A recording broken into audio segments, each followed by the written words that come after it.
আপনি বিদেশ থেকে চলে আইছেন? আমি তো নিজের চোখে বিশ্বাসই করতে পারতেছি না। আম্মা, ভাইজান, ভাবি, দেখা যান বিদেশ থেকে কে আইছে। হঠাৎ করে দেশে চলে আইছস? দেশে আসার আগে একটা খবর দিবি না? আপনারে খবর দেওয়ার কি লাভ হইতো? আপনি কি আমাকে বিদেশ থেকে কোলে করে নিয়ে দেশে আসতেন? যেহেতু দেশে আসার লগে লগে আপনার লগে দেখা হয়ে গেছে, তাই আপনার সাথে একটা ফয়সালা করতেছে। ভাইজান, আপনি আপনার বোরে নিয়ে আলাদা থাকবেন।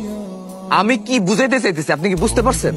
আমি এখন থেকে আপনার খাওয়া দাওয়ার খরচ, জামা কাপড়ের খরচ কোনো খরচাই দিতে পারবো না। আর তাছাড়া ভাইজান দেখেন, আমি অনেকদিন পরে দেশে আসছি, এই বাড়ির সবগুলা রুম আমার লাগবে। আপনি যে ঘরে থাকেন সেই ঘরে আর থাকতে পারবেন। আপনি আপনার ঘরের জিনিসপত্র আর আপনার বউরে নিয়ে এই বাড়ি থেকে বাইরে হয়ে যাবেন। কি হয়েছে আপনার? আপনি তো এরকম আছিলেন না যে ভাইরা আপনি এত ভালোবাসেন।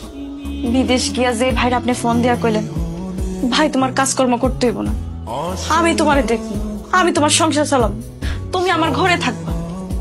বিদেশ থেকে আইতে না আইতে সেই বাইরে আপনি বাড়ির থেকে আলাদা করে দিচ্ছেন। টাকা পয়সা হইলে যে মানুষের এত পরিবর্তন হয়, সেটা আপনারা না দেখলে আমি বুঝতাম না। বুঝছস না? খুব ভালো কাজ করছিস, এখন চুপ থাক।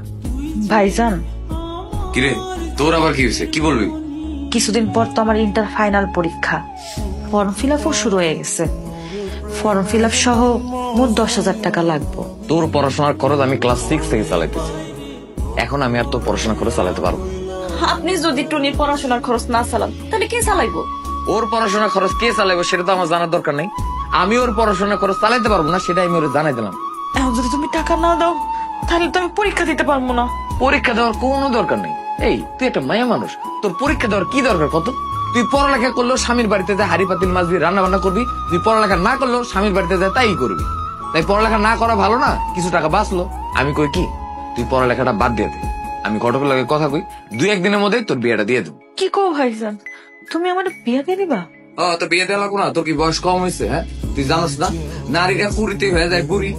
আরে বাবারে, এইসব পড়াশোনা করতে গেলে তুই পরে যায় দেখবি বিয়ে করার জন্য আর পাত্রই খুঁজে পাইতেছস না। তখন সারা জীবন এই বাড়িতে আই বুড়ি হয়ে পড়ে থাকা লাগে। থাকো আই বুড়া হইয়া আমার মায়া ঘরের মধ্যে পড়া থাকো, এটা নিয়ে তোর এত চিন্তা করার লাগবো না। বিদেশে যাইয়া যে তোর এত অধঃপতন হয়েছে আমি ভাবতেই পারতেছি না। এটা আপনি কি করলেন? যে বোন আপনার এত ভালোবাসে, তার মুখের উপর আপনি এতগুলা কথা বলতে পারলেন, তার এইভাবে আপনি আঘাত দিতে পারলেন? টাকা দিতে পারলে ভালো, আর উচিত কথা বললে আঘাত দেওয়া হয়ে যায় না?